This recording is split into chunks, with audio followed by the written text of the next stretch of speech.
বিজেপির নেজার থানা ঘেরাও কর্মসূচি ঘিরে তুমুল উত্তেজনা ছড়ালো। বিজেপির রাজ্য সভাপতি সুকান্ত মজুমদারের নেতৃত্বে বৃহস্পতিবার এই অভিযানের ডাক দেওয়া হয়। মিছিল করে তারা থানার দিকে এগোলে মাঝপথেই বাধা পান। ব্যারিকেডে আটকে পড়েন সুকান্তরা। এরপরই শুরু হয় ধস্তাধস্তি। ফেলে দেওয়া হয় গার্ডরেল। বাধা পেয়ে অবস্থানে বসেন সুকান্ত মজুমদার সহ বিজেপির নেতাকর্মীরা।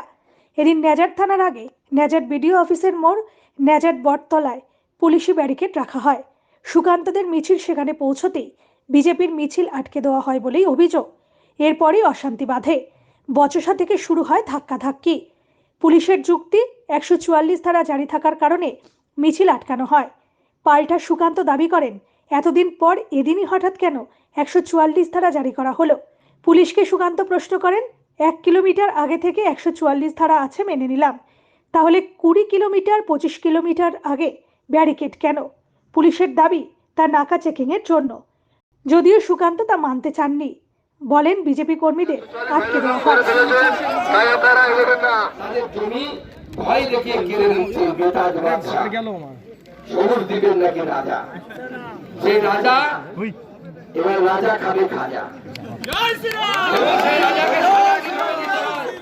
আমরা আগামী দিনে দেখাবো।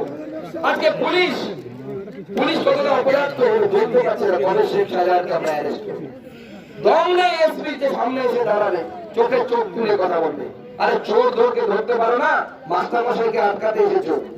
আমি যতদিন মাস্টারমশাই ছিলাম, যতদিন স্কুল কলেজ ইউনিভার্সিটিতে পড়িয়েছি, তোমার মতো বিয়াদব ছাত্রদেরকে কিভাবে সোজা করতে হয় দেখে দিয়ে এসছি।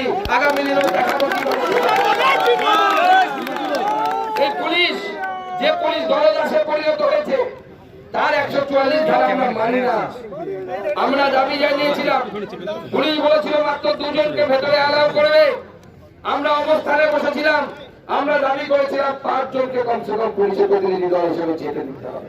পুলিশ নতজানু হয়ে স্বীকার করেছে। পুলিশ বলেছিল কেস দেবে, মাইকে ঘোষণা করছিল তো কেস দেবে। আমি 144 ধারা ভেঙেছি, আমি এত লোক নিয়ে এসেছি। আমি এসপি কে বলতে চাই, দম থাকলে কেস দিন সুকান্ত মজুমদারের বিরুদ্ধে, আর বাপের বাটা